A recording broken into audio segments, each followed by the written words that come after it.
ठीक आहे, पवारसाहेब माझ्यावर कदाचित नाराज असतील, सुप्रियाताई नाराज आहे, परिवाराचा एक मी भाग आहे, की अन्नत्याग आंदोलन तू करतोय कशाला? परवा काही झालं तरी तिथं आपण अन्नत्याग आंदोलन करणार म्हणजे करणार, आमच्या शेतकऱ्यासाठी त्या करणार. धांगडधिंगा करणारे काही लोक तिथं होते. पुण्यश्लोक अहिल्यादेवी होळकरांच्या स्मृती समोर राजकीय गाणी लावली होती. आमच्यात वाद झाला, पण आम्ही शांत होतो. आम्ही कोणाला आई बहिणीवरनं शिव्या त्या ठिकाणी दिल्या नाहीत. तर माझ्या परिवाराकडनं आणि माझ्या कंपनीकडनं आज या ठिकाणी सेवा म्हणून, फुल नाही तर फुलाची पाकळी म्हणून, कारण का कर्तृत्व इतकं मोठं आहे, किती दिलं तरी कमी आहे. तरी माझ्याकडनं आणि माझ्या परिवाराकडनं आणि माझ्या कंपनीकडनं 50 लाख रुपये आज या ठिकाणी तुमच्या या महत्वपूर्ण कामासाठी त्या ठिकाणी सेवा म्हणून देतात. त्या आदरणीय पवार साहेबांवर खरं तर त्यांची बोलण्याची लायकी नसताना सुद्धा त्या ठिकाणी ते बोलतात. आणि मग मोठा भाजपचा एखादा नेता काय म्हणतो, मी कुठं काय बोललो? आणि पण तुम्ही मोठे नेते आहात, तुमच्या आसपास असणारे हे 4 टाळकी जर पवार साहेबांसारख्या मोठ्या नेत्यावर बोलत असतील आणि तुम्ही त्यांना चुप बस असं सुद्धा बोलत नसताल, तर एक गोष्ट मात्र लोकांना कळलेली आहे, बोलता धनी या छोट्या मोठ्या कार्यकर्त्याचं कोण असेल तर या भाजपचा सगळ्यात मोठा नेता जो आहे या महाराष्ट्राचा, खऱ्या अर्थाने ते बोलता धनी आहेत. आज आपल्या राष्ट्रवादी पक्षाच्या 27व्या वर्धापन दिनानिमित्त इथं उपस्थित असणारे सर्व निष्ठावंत मावळे व कार्यकर्ते, पदाधिकारी, मी मनापासून सर्वांचंच या ठिकाणी स्वागत करतो आणि शुभेच्छा देतो. आदरणीय अजयदादांच्या स्मृतींना मी अभिवादन करतो व आपल्या सर्वांचे मार्गदर्शन करण्यासाठी व प्रेरणा देण्यासाठी आपल्या सर्वांचेच नेते आदरणीय पवारसाहेब या ठिकाणी उपस्थित आहेत. आपल्या पक्षाचे अध्यक्ष, त्याच्याचबरोबर सर्व खासदार, आमदार, माजी मंत्री, पदाधिकारी, कार्यकर्ते, बंधू आणि भगिनींनो, बऱ्याच लोकांनी आपलं मनोगत या ठिकाणी व्यक्त केलेलं आहे. राष्ट्रवादी या शब्दाचे अनेक अर्थ निघतात, पण आपल्या सर्वांना एकच अर्थ माहिती, तो म्हणजे राष्ट्रवादी म्हणजे काय, तर आदरणीय पवार साहेबांची विचाराची राष्ट्रवादी म्हणजे आपली राष्ट्रवादी आहे. पवार साहेबांचा विचार हा कोणाच्या विचाराने त्या ठिकाणी प्रभावित आहे असं आपल्याला म्हणता येईल. या भूमीमध्ये आजपर्यंत जे कोणी महामानव होऊन गेले, त्याच्याचबरोबर जे संत होऊन गेले, यांचे विचार हे आदरणीय पवारसाहेब गेले 60 ते 65 वर्षे प्रामाणिकपणे लोकांच्या हितासाठी, महाराष्ट्र धर्मासाठी त्या ठिकाणी पुढे घेऊन चाललेले आहेत. त्यामुळे फार मोठी जबाबदारी आहे. भाषणामध्ये आपण बोलून जातो, पवार साहेबांच्या विचाराने आपण चालतो. पवार साहेबांचा विचार काय एवढा सोपा आणि साधा समजू नका. पवार साहेबांचा विचार हा खूप मोठा आहे. त्यामुळे त्यांच्या विचाराने खऱ्या अर्थाने आपल्या सर्वांना चालायचं असेल, काम करायचं असेल, तर पहिल्यांदा आपल्याला रस्त्यावर उतरावं लागेल, लोकांसाठी त्या ठिकाणी लढावं लागेल. बरेच लोक म्हणतात आता आपण विरोधात आहे, संघर्ष कसा करायचा, काय करायचं काही कळत नाही. कुणी संघर्ष केला नाही हो आजपर्यंत. छत्रपती शिवाजी महाराजांना संघर्ष करावा लागला, संत श्रेष्ठ ज्ञानेश्वर महाराजांना त्या ठिकाणी संघर्ष करावा लागला, संत श्री तुकाराम महाराजांना संघर्ष करावा लागला, पुण्यश्लोक अहिल्यादेवींना त्या ठिकाणी संघर्ष करावा लागला, महात्मा फुले असतील, क्रांतीज्योती सावित्रीमाई फुले असतील, विश्वरत्न डॉक्टर बाबासाहेब आंबेडकर असतील, लोकशाही अण्णाभाऊ साठे असतील, या सर्व महामानवांना संघर्ष करावा लागला. खरं तर मगाशी डॉक्टर अमोल कोल्हेंचं भाषण मी ऐकत होतो. काही महिन्यांपूर्वी त्यांच्याशी मी खूप डिटेलमध्ये संवाद साधला. छत्रपती संभाजी राजेंच्या खरे विचार काय होते, त्यांनी संघर्ष काय केला, हा लोकांसमोर खऱ्या अर्थाने कुणी पहिल्यांदा आणला असेल तर ते म्हणजे आपले डॉक्टर कोल्हे.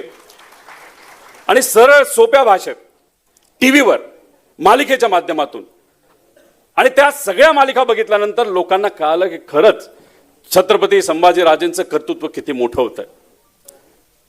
आणि मग ती मालिका संपल्यानंतर त्यांनी कुठला विचार हातामध्ये घेतला, तर महात्मा फुले आणि क्रांतीज्योती सावित्रीमाई फुलेंचा विचार हातामध्ये घेतला आणि त्यांनी एक खूप मोठी मालिका तिथं नियोजन केलं. आणि फक्त तिथंच थांबणार आहेत असं नाही, त्यांनी सांगितलं पुण्यश्लोक अहिल्यादेवी होळकरांच्या नावाने सुद्धा त्यांचं जे काही खरं काम आहे ते लोकांसमोर यावं, यासाठी सुद्धा त्यांनी तिथं प्लॅनिंग केलंय. आणि छत्रपती शिवाजी महाराजांसाठी सुद्धा त्यांनी तिथं प्लॅनिंग केलंय.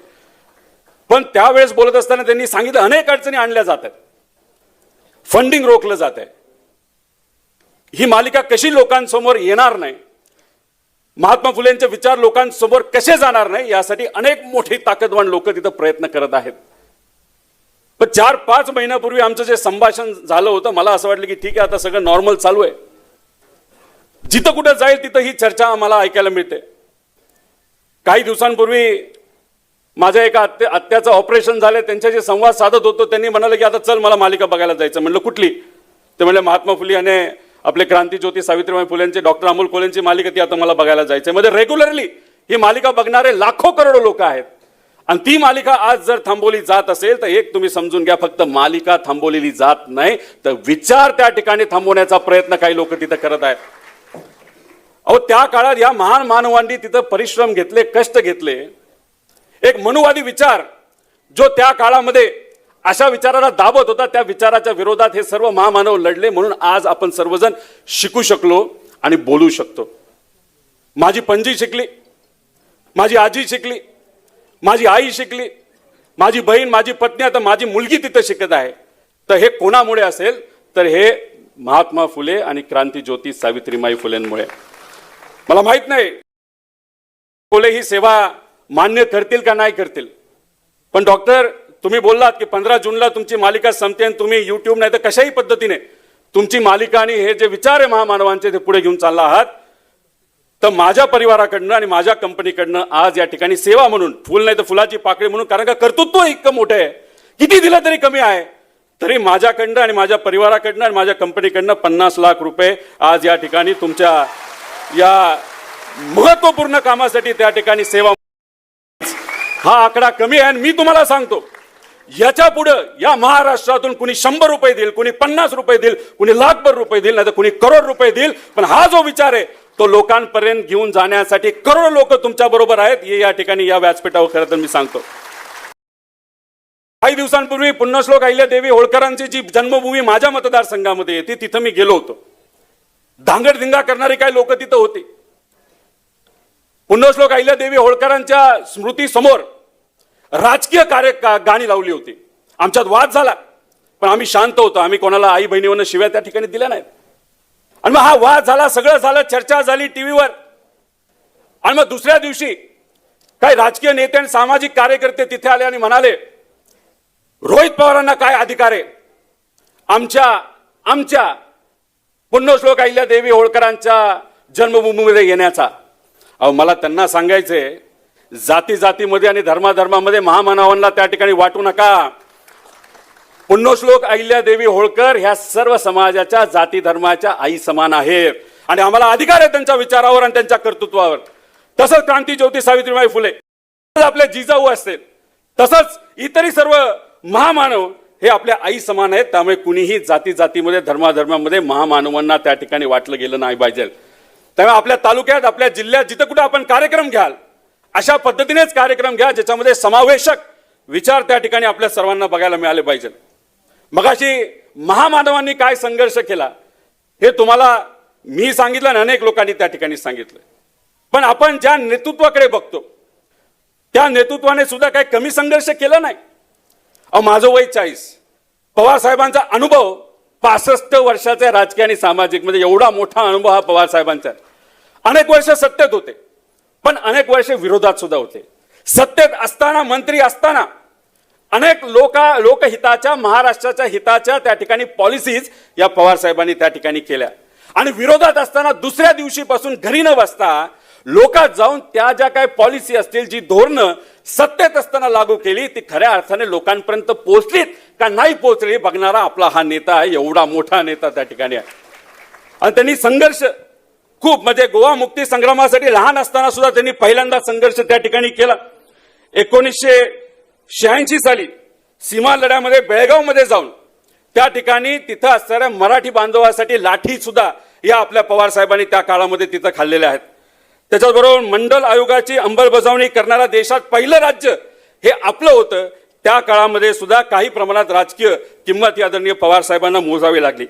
त्याच्याबरोबर मराठवाडा विद्यापीठाची जर नामांतर असेल, त्याच्याबरोबर महिला आरक्षण, महिला वडिलोपार्जित संपत्तीमध्ये वाटा, असे अनेक काही निर्णय आदरणीय पवार साहेबांनी घेतले. कृषी मंत्री असताना सुद्धा त्यांनी त्या ठिकाणी निर्णय घेतला, महिला आरक्षणाचा निर्णय त्याच्यामध्ये घेतला. आणि या सगळ्या निर्णयामध्ये एक तर ते महाराष्ट्राबद्दल विचार करत होते आणि त्यांनी त्यांच्या पिढीचा फक्त विचार केला नाही तर त्यांच्या पुढच्या पिढीचा केला, कधी पण 10-15 पिढी पुढचा विचार केला. राजकीय किंमत त्यांना मोजावी लागली, पण आदरणीय पवार साहेबांनी राजकारणाचा कधी विचार केला नाही. फक्त फक्त लोकांचा, महाराष्ट्र धर्माचा, महाराष्ट्राचा आणि सामान्य. आज छोटे मोठे काही कार्यकर्ते सत्तेत असणारे मोठे मोठे नेते आसपास ठेवतात, त्यांना मंत्रीपद देतात, त्यांना बरंच काय ठेवतात. हे बहुजन समाजाचे जे कार्यकर्ते आसपास फक्त आदेशावर काम करतात. आदेश पण त्यांच्या मालकाकडनं आला तो आदेश ते आदरणीय पवार साहेबांवर खरं तर त्यांची बोलण्याची लायकी नसताना सुद्धा त्या ठिकाणी ते बोलतात. आणि मग मोठा भाजपचा एखादा नेता काय म्हणतो, मी कुठं काय बोललो.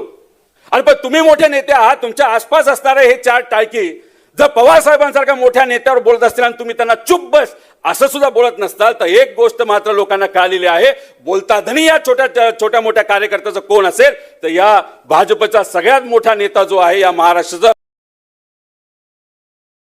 त्यामुळे अशी लोक आसपास ठेवलेली आहेत. तर मला आपल्या सर्वांना सांगायचंय, आपण किती लहान मोठं पदाधिकारी काही बघायचं नाही. जर आपल्या नेत्यावर कोणी बोलत असेल, आपल्या विचारावर बोलत असेल, मानवांवर बोलत असेल, नाही सामान्य लोकांवर बोलत असेल, 1 असू 2 असू 5 असू 500 असू 5000 असू नाही तर 10,000 असू, आपण आंदोलन करायचं म्हणजे करायचं, रस्त्यावर उतरायचं म्हणजे उतरायचं. अरे आम्ही दोघंच आहे, फोटो नीट येणार नाही, आंदोलन कसं करायचं, काय फरक पडतो त्याला. त्यामुळे आंदोलन आपल्याला करावंच लागेल, रस्त्यावर त्या ठिकाणी खऱ्या अर्थाने आपल्या सर्वांना उतरावंच लागेल. या ठिकाणी मी आपल्या सर्वांना सांगतो, योगायोग बघा, आपल्या या पक्षाला आज 27 वर्ष होत आहेत. पवार साहेब आमदार कधी झाले, 1900, तेव्हा पवार साहेबांचं वय काय होतं, 27. म्हणजे पवार साहेब म्हणजे आपण सगळेच म्हणतो ते आत्ता सुद्धा 16 वर्षाचे 17 वर्षासारखे एनर्जी घेऊन असतात. म्हणजे या वयामध्ये पवार साहेबांची ऊर्जा आणि ताकद बघा. महाराष्ट्राच्या कानाकोपऱ्यात कुठेही काही टूक वाजलं आणि सामान्य लोकांना अडचण झाली तर पवार साहेब म्हणतात गाडी काढा, मला तिथं जायचं या वयामध्ये. मग 27 वयाच्या आदरणीय पवार साहेब असताना त्या काळामध्ये काय असेल हे त्या ठिकाणी आपल्या सगळ्यांना समजून घ्यावं लागेल. आणि एक गोष्ट आहे, तर आपला नेता एवढा धडाडीचा असेल, आपलं वय काही असलं, 10 असू द्या, 15 असू द्या, 25 असू द्या, 30 असू द्या, 100 असू द्या, तरी येत्या काळामध्ये या नेत्याची प्रेरणा घेऊन आपल्याला रस्त्यावर उतरावं लागेल, लोकांसाठी त्या ठिकाणी लढावं लागेल. जर कोणाच्या हातामध्ये काठी असेल तर काठी घेऊन या, पण लढावत तर त्या ठिकाणी आपल्या सर्वांना लागेल. कारण का संघर्ष केल्याशिवाय यश कधी येत नाही. मगाशी खासदार काळे साहेबांनी आपल्याला सांगितलं, असे अनेक उदाहरण आहेत की एक व्यक्ती, एक पार्टी आणि लोकांनी त्या ठिकाणी पाठिंबा दिलेला आहे. अहो आजची देशाची परिस्थिती मी तुम्हाला सांगतो आर्थिक दृष्टिकोनातून अतिशय हलाखीची झालेली आहे. सुरुवातीला 2014ला या देशावर कुठेतरी 20-25 लाख कोटीचं तिथं लोन होतं. आज आपण 200 का 210 लाख कोटीवर आपलं लोन गेलेलं आहे. काही दिवसांपूर्वी आपल्या देशाचं जे काही डॉलर आणि रुपी याचं समीकरण नीट ठेवण्यासाठी आपल्या देशाने 1,10,000 कोटी रुपयाचं सोनं आरबीआयने त्या ठिकाणी विकलेलं आहे. ते किती नाही म्हणले तरी हे त्या ठिकाणी खरं आहे. आणि आज खऱ्या अर्थाने लोकांना सहकार्य करण्याची भूमिका असताना सुद्धा, नाहीतर जरूरत असताना सुद्धा पेट्रोल आणि डिझेलच्या माध्यमातून त्या ठिकाणी मदत केली जात नाही. महाराष्ट्राच्या बाबतीत सुद्धा 1 कोटी महिलांचं लाडक्या बहिणीतून नाव त्या ठिकाणी कमी केलं गेलं. आणि हे जे काही कर्जमाफी त्या ठिकाणी डिक्लेअर झाली ती अतिशय फसवी अशी कर्जमाफी तिथे झाली. युवांना आज नोकऱ्या नाहीत. त्यामुळे हे जे वातावरण आहे हळूहळू ते वाढत जाणार आहे. सोशल मीडिया आणि इतर माध्यमांवर तर ते नक्कीच त्या ठिकाणी वाढत गेलेलं आहे, वातावरण तापलेलं आहे. फक्त विनंती एवढीच आहे, संघटना म्हणून आपल्या सर्वांना काम करावं लागेल.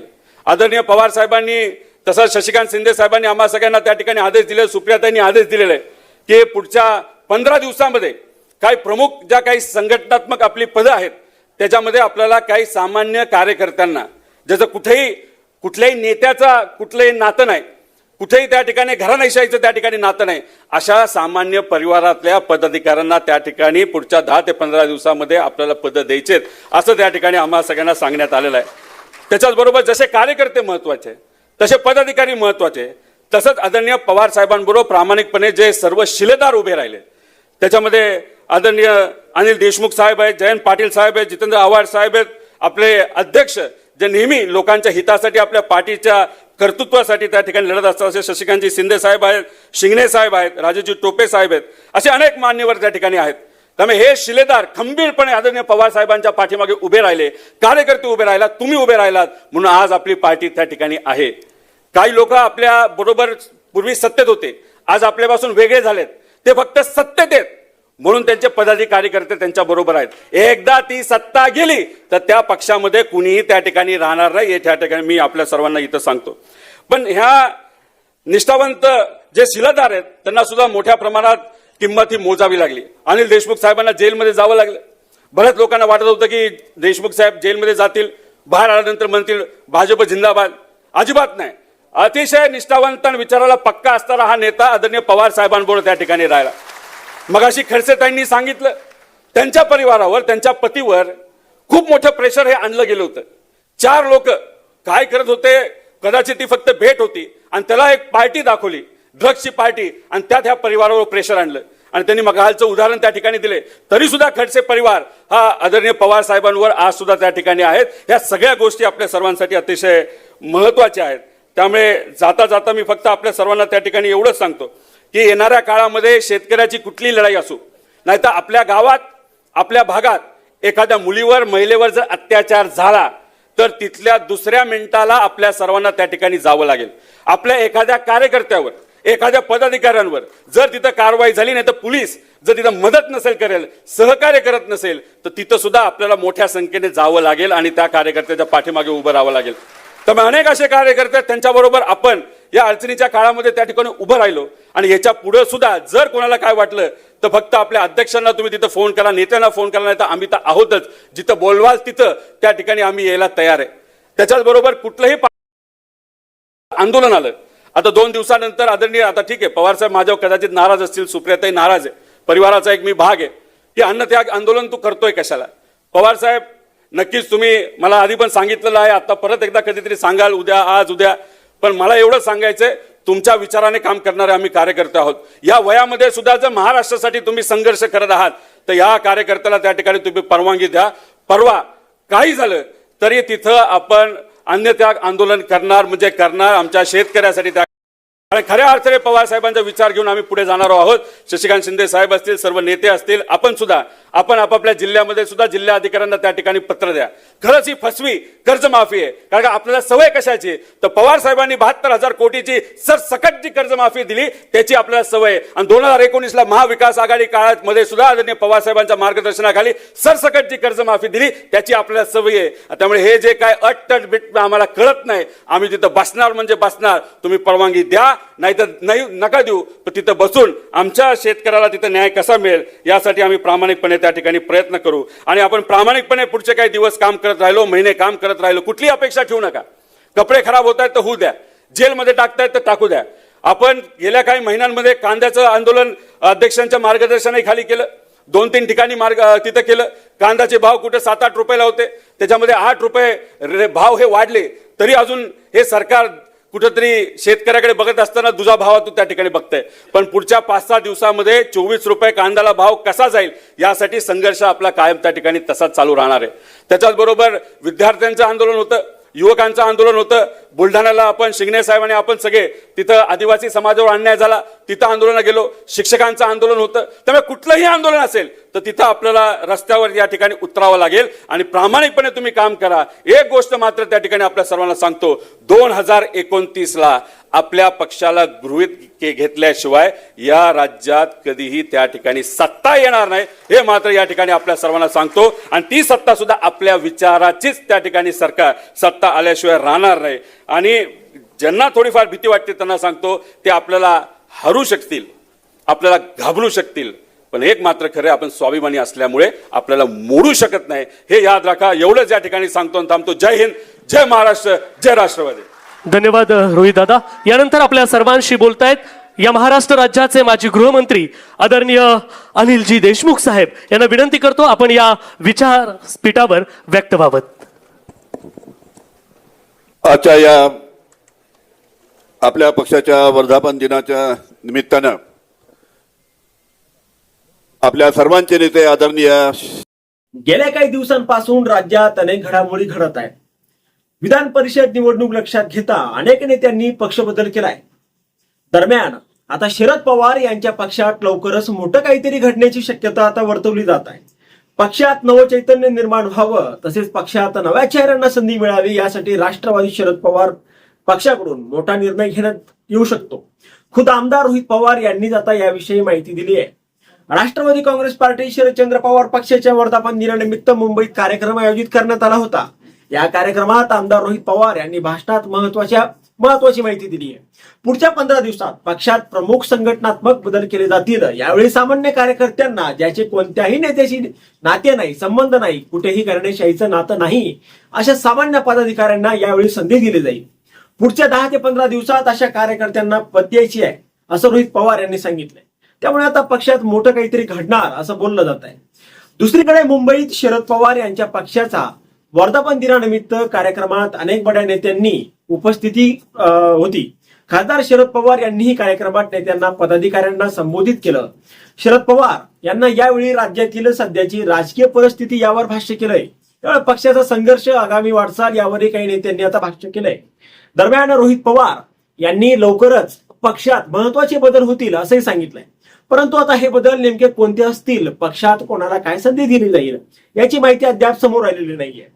रोहित पवार यांनी केलेल्या घोषणेनुसार आता नेमकी कोणाला संधी मिळणार, शरद पवार यांच्या पक्षात भविष्यात बदल झालेच तर त्यामुळे पक्षाला नवसंजीवनी मिळणार का, याकडेही सगळ्यांचं आता लक्ष लागलेलं आहे. आता यावर तुम्हाला काय वाटतं, तुमचं मत कमेंट बॉक्समध्ये लिहायला अजिबात विसरू नका. व्हिडिओ आवडला असेल तर जास्तीत जास्त शेअर करा. आणि आतापर्यंत मराठी जनता आपण आपल्या या चॅनलला सबस्क्राईब जर केलेलं नसेल तर चॅनलला सबस्क्राईब करा. काय पिल्लू?